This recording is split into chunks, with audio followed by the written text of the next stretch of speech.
Vivo S1 Pro menerokai gaya anda. 4 kamera, 48 megapiksel, ultra jelas main kamera. Vivo. Sidang Dewan Rakyat hari ini tertumpu kepada isu kontroversi membabitkan pertubuhan peladang kebangsaan NAFAS, diperjelaskan menterinya.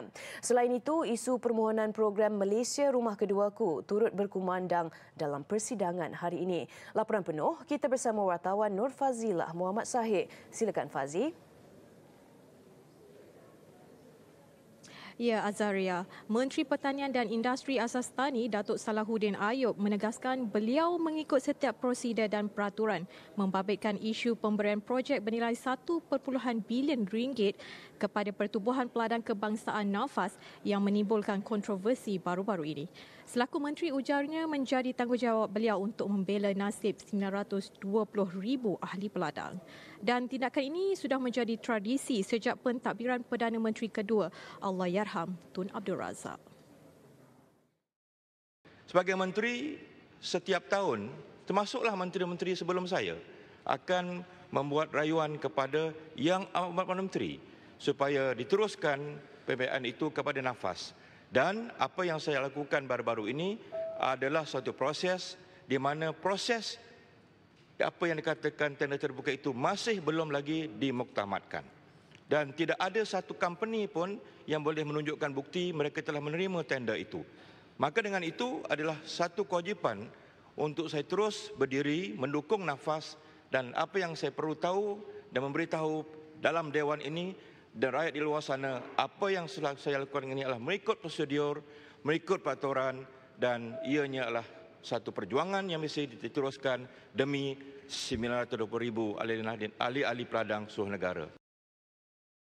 Beliau menjawab soalan tambahan Ahli Parlimen Ledang Said Ibrahim Said Noh berhubung kontroversi yang membabitkan NAFAS ketika sesi pertanyaan menteri. Jelasnya, NAFAS bukanlah persatuan biasa tetapi dikawal oleh kerajaan di bawah Akta Peladang. Justru itu menjadi hasrat kementerian untuk membangunkan semula NAFAS selepas operasinya digantung pada Jun tahun lalu. Di antara tindakan penambahbaikan diambil kementerian termasuklah penyusunan semula organisasi, semakan dan penambahbaikan skim perkhidmatan dan peraturan kerja NAFAS.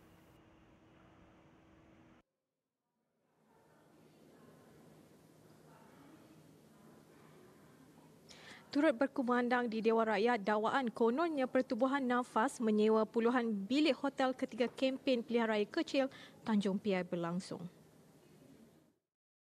Dan saya ingin tahu berapakah kos sewaan 38 bilik hotel untuk berkempen dalam pilihan raya kecil Tanjung Piai yang telah diinvoicekan atas nama NAFAS.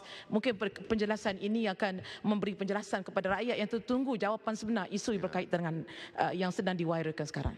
Sebenarnya, mengikut dokumen yang saya terima, NAFAS telah mengadakan suatu roadshow bersempena Hari Peladang, Peternak dan Nelayan yang telah kita sewa hotel itu sehingga 30 ataupun 31 hari bulan Oktober. Selepas daripada itu adalah kempen pilihan raya yang NAFAS tidak terlibat. Dan roadshow itu diadakan di Simpang Renggam, Johor Bahru, di Pontian, di Benut dan seumpamanya. Jadi itulah roadshow yang kita adakan, dan hari Khamis ini adalah merupakan hari peladang peternak nelayan yang akan diadakan di Plaza Angsana, Johor Bahru. Oleh itu NAFAS membantu kita dalam membuat roadshow itu kerana Johor adalah tuan rumah, maka dia telah menyewa hotel tersebut. Tegas beliau, sekiranya berlaku penyelewengan seperti didakwa, boleh terus melaporkan ke Suruhanjaya Pencegahan Rasuah Malaysia dan Polis Diraja Malaysia agar tidak menjadi fitnah.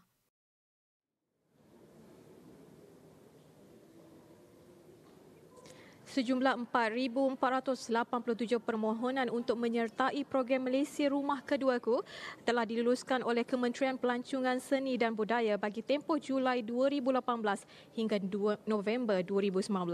Menterinya Datuk Mohammadin Ketapi berkata, sekiranya pemohon memenuhi syarat-syarat yang ditetapkan, pemprosesan permohonan dapat dilengkapkan dalam tempoh 120 hari bekerja. Apabila permohonan masuk, kita akan cek sama ada pemohon ini mempunyai rekod yang bersih daripada segala segi jenayah. Kalau dia mempunyai rekod yang tak bersih, permohonan ini kita terus tolak. Malaysia bersih, menerima orang bersih yang berhormat. So, di samping itu kita tidak ubah. Kita terima dan juga kita kenakan syarat. Apa syarat dia? Pemohon dia mesti ada duit, dia mesti ada harta. Bermana kalau dia tidak ada duit, tidak ada harta, tidak lengkaplah kriteria itu dan kita akan tolak juga. Katanya lagi, kementeriannya juga tidak mempunyai sebarang niat untuk membekukan program ini untuk mengawal isu pendatang asing tanpa izin serta sindiket menjual MyKad. Program ini juga turut disaring oleh Kementerian Dalam Negeri untuk meluluskan warga asing yang membuat permohonan. Beliau menjawab soalan Ahli Parlimen Bukit Bendera Wong Hon Wai mengenai dasar semasa kelulusan program Malaysia Rumah Keduaku di bawah Kementerian Pelancongan dan Kementerian Dalam Negeri.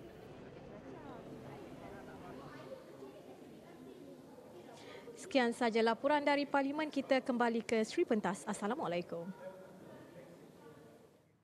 Terima kasih laporan dari Parlimen.